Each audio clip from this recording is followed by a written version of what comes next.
Hello, good evening, and welcome to Monday Night Live from Courtroom Confidential. This is the countdown show. I hope that you all had a wonderful weekend. I hope that you are having a happy Monday. This is what's going to happen this evening. We're going to be with you for the next half hour, and you're not going to go anywhere. You're not going to press any buttons. You're not going to do anything because you will be magically transported away by the magic of YouTube to our live premiere for our Courtroom Confidential conversation series. And the latest episode is with Mike King of Profiling Evil. And I feel like I say this for every single interview that we do, but this one is also a really, really good one. I will tell you, since we started doing these conversations and these interviews, we've asked you all to suggest people to us, and you really came through. And it's exposed to us all of these new creators that we were not aware of. I mean, we try to do our best to stay up to date on everybody in the true crime world on YouTube. And it's hard because there's a lot of really good folks out there. And every once in a while, a name will come up we haven't heard of, or somebody that we've been trying to reach out to that's brand new to us. And I sit down and have a conversation. Every single one of these people are fascinating and have incredible backstories and amazing, stories to share with us. Tonight is no exception. Mike King is one in a million, IGG Rock says. And he tells a story. I'm not going to do any spoilers here. He tells a story about a case that he was involved with in his career that was really a career maker for him when he was in law enforcement. And the payoff after decades, the way that this case came full circle for him is incredible. And so I can't wait for you guys to hear that part in particular of the conversation that we have with him. So like I said, don't go anywhere. We will magically transport you to that premiere, and we will be live in the chat with you.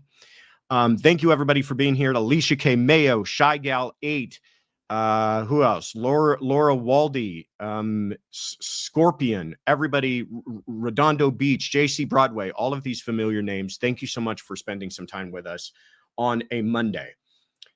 Before that, though, for this next half hour, we're going to talk about Bryan Kohberger. There was some revelations that came out last week. Some people are calling it bombshell. Some people are calling it ground shaking. They're calling it the defense has a case now. All of this stuff, we'll break it down as best that we can in the next half hour and see what it really is, how important it is, and how it might be used by the defense or might not. And I hope to bring balance to the whole conversation, as I always try to do. Plus, we will get into the other cases that you should be looking forward to this week. There's a lot going on, some ongoing trials. Some cases that you all are following and we are following closely are going to be back in court for some pretty important hearings over the next week. And as always, stay tuned to the end. We've got announcements for you. But before then, please, if you haven't already, hit the like button. Subscribe if you haven't already. Would love to have you as a subscriber as we continue to try to grow and bring you guys more and more content. All right, let's get into it. Bryan Kohberger.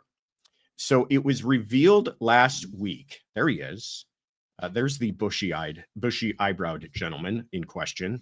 It was revealed last week during a hearing. We'd always known, by the way, about other DNA that was possibly found at the scene. Now what we're learning from the defense is that that was blood DNA. We'll talk about the significance of that, the different types of DNA, and why blood DNA might carry a special significance. And it was from unknown males. Also important, given the circumstances of this case and given the one eyewitness to the suspect describing that person as a male. Can't point out what he looks like. Can't point out who he is in court. That individual was one of the surviving roommates, but can say that it was likely a male. So it's important that it's unidentified male DNA. One piece of DNA was found on a handrail inside of the residence, and another area of blood DNA was found in a glove outside of the home.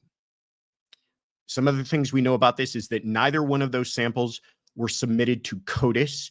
CODIS is the national database of suspects that whenever you get a DNA, find DNA on a crime scene, you enter it into CODIS to try to see if you can get a hit. That's the first place you usually go with law enforcement, is put it into CODIS, see if we can't get a hit on this person. And you work up a profile, pardon me, in order to do that. A profile that, by the way, will remain in CODIS.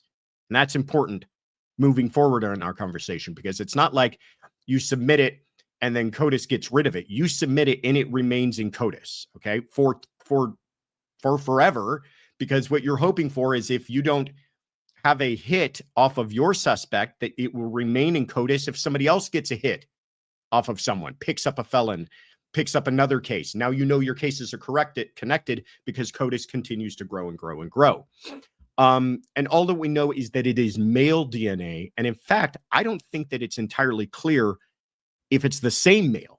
It might be two different suspects, or it might be the same. We don't know that. We just know unidentified male DNA. That's as much as they know about it and can tell us about it. So the question here is, how important is this? Well, the first thing that springs to mind is the idea of third-party culpability. Is this a suspect? Is this someone who may have done it? Does this somehow clear Bryan Kohberger? Does that mean he didn't do it?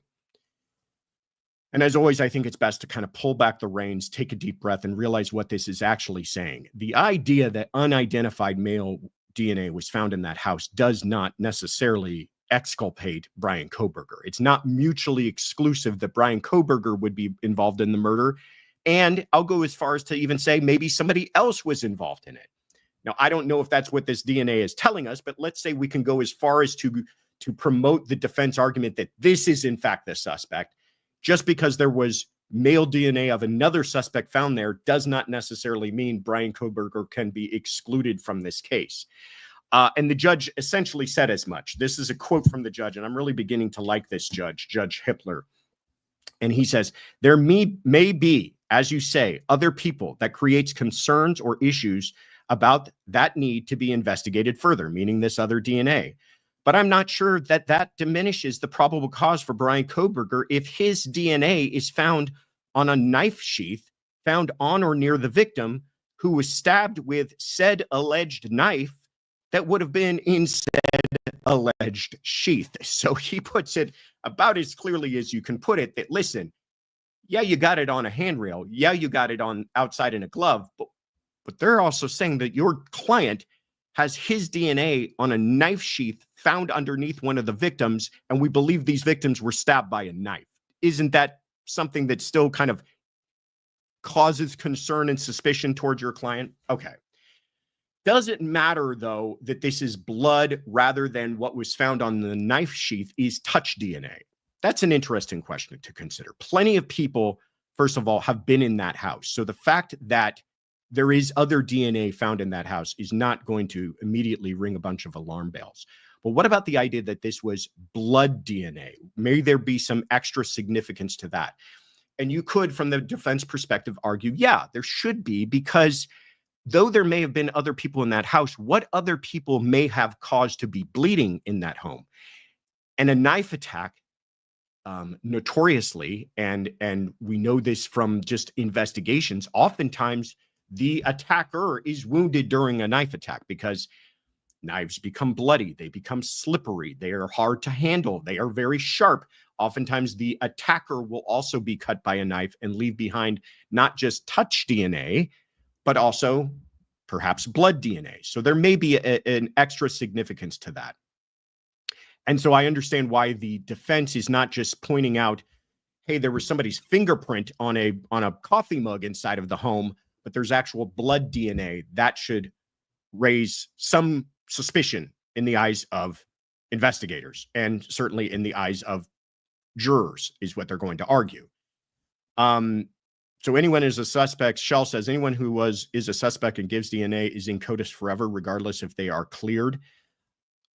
Kinda. I mean, if they get entered into CODIS, I don't know if there's a way to get yourself out of CODIS.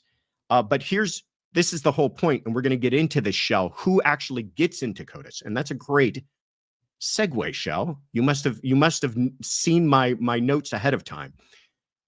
Why wasn't this entered into CODIS? You've got a crime scene, you've got a bloody crime scene, and you've got unknown male DNA, and you're looking for a suspect.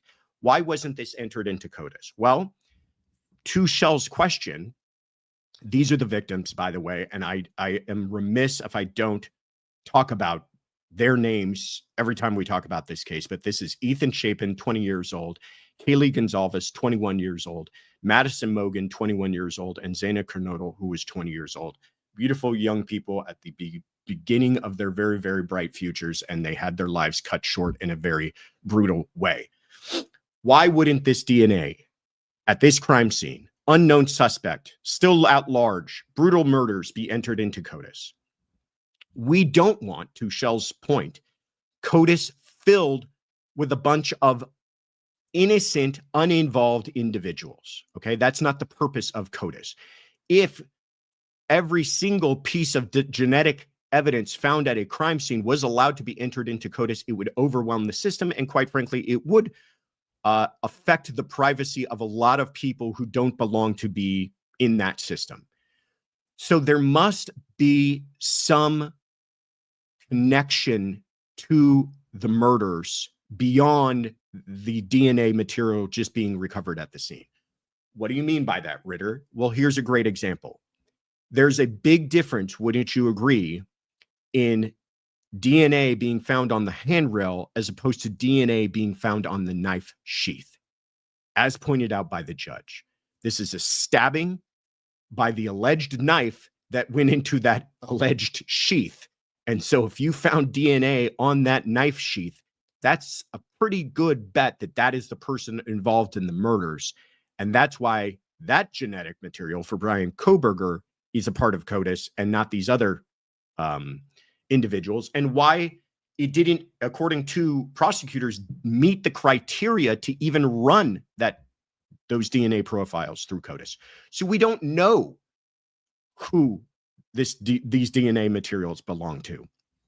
And that's interesting. And the defense has been making much hay about that, saying, well, that shows the investigators were acting with blinders. The investigators did not share that information with the magistrate when they went out to get the warrant. That's a problem. There's other suspects out there, and they're kind of lighting their hair on fire to say, this is all being ignored. This is a myopic investigation. This was they got our client, and then they didn't look at anything else that may have led them away from this. Terry L says, what if it's his blood DNA? It wasn't submitted because there wasn't enough to test. So could this still be? I imagine, if they've not said it already, it was tested against Kohberger, because they know his profile and they can compare the profiles. They just can't run the unknown DNA through the CODIS profile. But I imagine that has already been done. But excellent question, Terry. And the way that they keep on describing it as unknown DNA makes me believe that it is not his. But again, Sherry, you must have my notes, because that brings us to the next really important and interesting question, which is, does the defense really want this DNA tested? Think about this, okay? Does the defense really want the identity of this other genetic evidence found out? Do they want to run the handrail? Do they want to run the glove? One more interesting kind of side note on this, and we won't spend much time, but there is also, according to the defense and some reports, and I did a lot of digging and couldn't get a great answer on this, apparently there's reference to even a third male DNA sample, but they're not saying where that source was, what that was connected to, but there is some sort of reference to third male DNA. And I was unclear if I was hearing that wrong or reading reports incorrectly, but there might even be a third out there.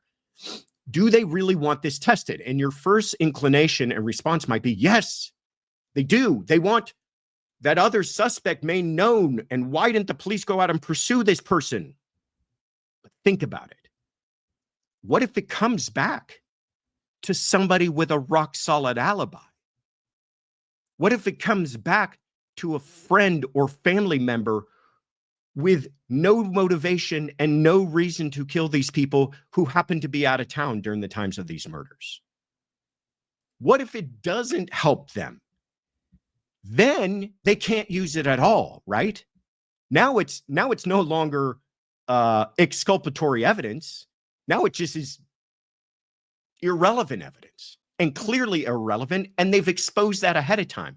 So as much as the defense is kind of playing this game of chicken with saying, hey, you guys never looked at this and you guys never investigated this, I believe secretly behind closed doors, they're saying, good God, I hope they never test that, because they will make the argument and will be happy to make the argument of, wasn't there, in fact, investigator so-and-so DNA material, a blood droplet found on the guardrail? Yes, there was. And how about in a glove outside? Yes, there was. And that was never submitted, was it? No, it was not. And that, they're hoping for, will be a good moment for them in cross-examination. But if they find out who it is, and that happens to be somebody's father, somebody's boyfriend who wasn't in town at the time, they're not getting any of those arguments. IGG Rock says, considering it was a party house, it's surprising there wasn't more DNA evidence. I am sure, IGG, that house is full of genetic evidence all over the place if they wanted to really find it. And I imagine that's why what they were, first of all, just so you understand how they run a crime scene, they're not just going through with you know, hands out with cotton swabs, dusting every possible place for genetic material.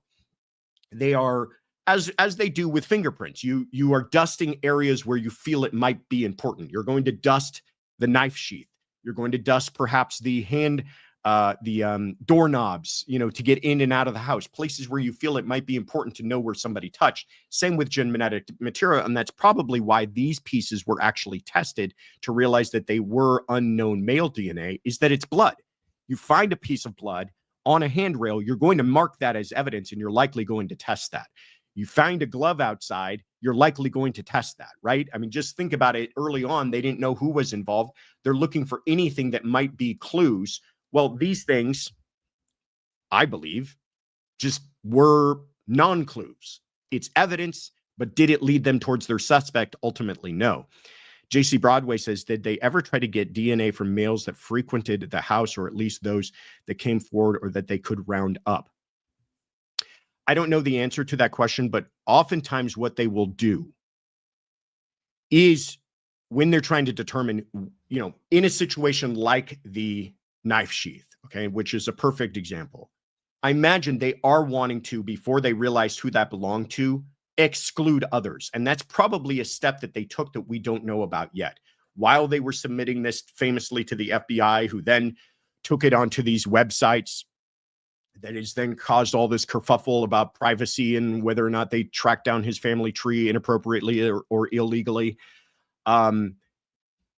Spoiler alert, looks like they did not, at least illegally, as far as the Fourth Amendment and Bryan Kohberger's rights are concerned.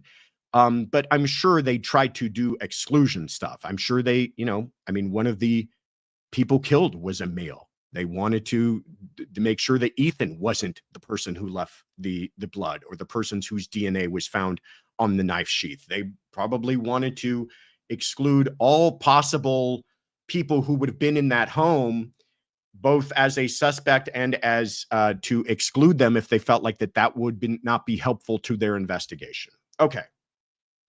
So I don't think they really want it tested. I think they like things just as they are right now, where they can argue at least that there is this unknown possible suspect out there, and then leave it up to the prosecution to explain why that person wasn't tested. And more importantly, leave it up to the prosecution to say that ultimately that does not matter. Because end of the day, you can say, was there another person involved? I don't know if we have other evidence that another person was involved. Let's go as far as to say, for the purpose of argument, that another person was involved. Still doesn't mean that that man right there didn't have his hand on a knife sheath that ended up actually stabbing 4 people to death. Alicia K. Mayo says, any word if they kept parts of the house like handrail for later forensic testing? I hate that they took the house down before trial. I equally hate that they took the house down before trial. I think I can't, to me, that's inexcusable. I understand that the community wants to heal. I understand that that home is visible from the campus. I understand that people don't want to walk by there, all of that stuff.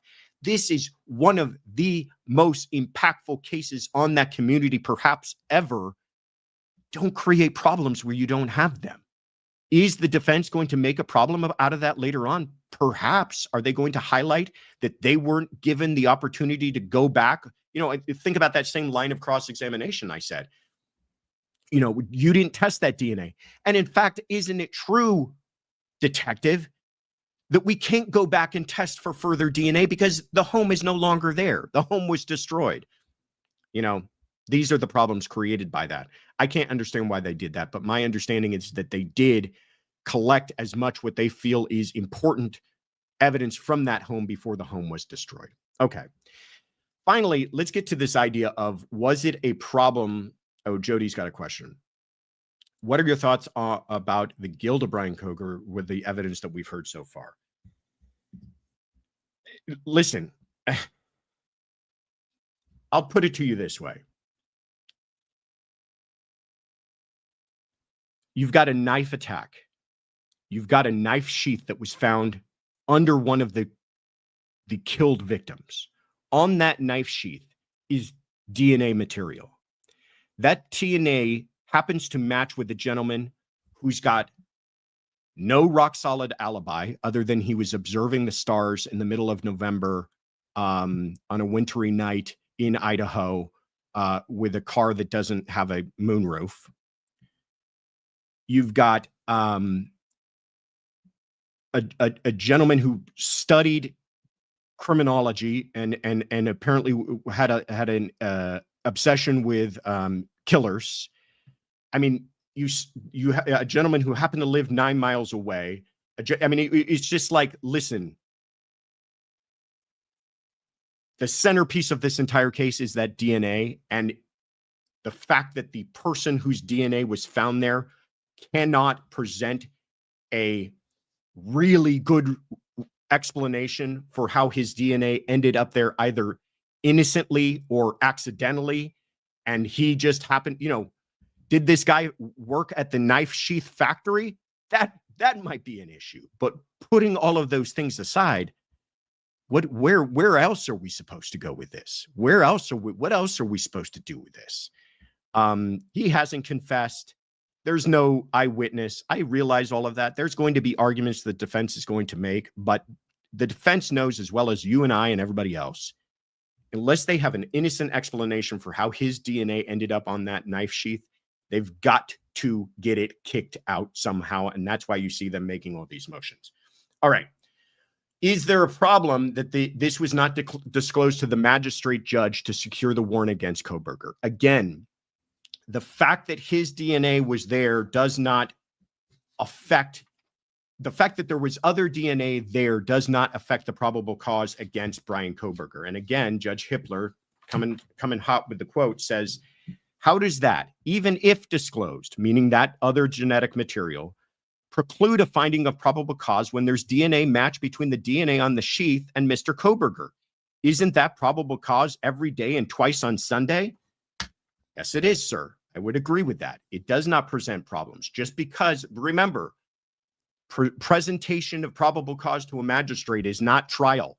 They don't have to present everything. This isn't like securing an indictment. This is about getting probable cause. And when you've got DNA material that matches someone and you want to go out and get some warrants, that's some pretty good probable cause, regardless of the fact that other people's DNA was found there. And even going as far as to say other people may have been involved. Okay.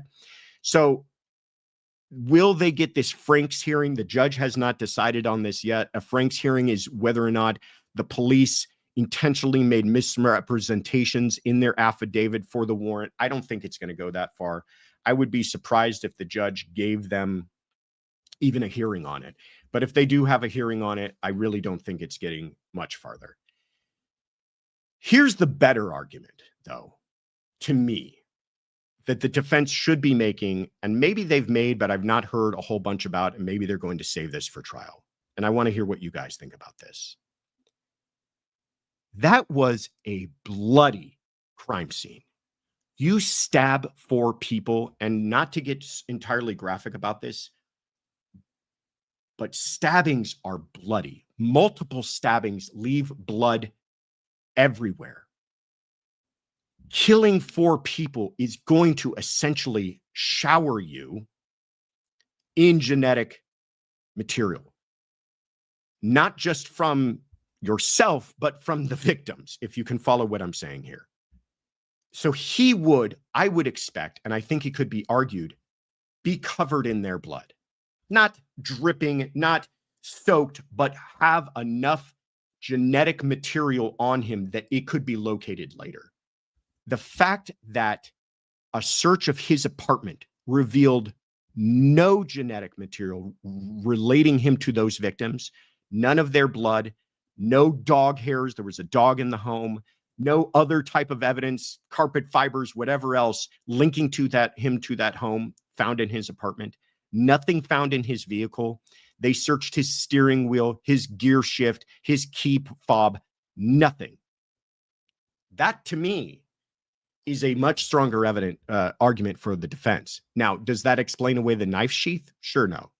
But does it start to create some real questions in the jurors' minds? Absolutely. Now, where do I fall on that? Do I think that that creates reasonable doubt?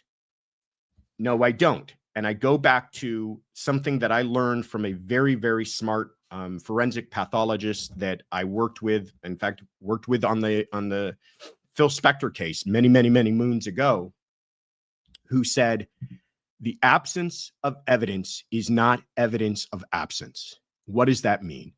That means that just because you did not find DNA evidence of those victims' blood on Kohberger, in his home, or on his car, does not mean that he was not there.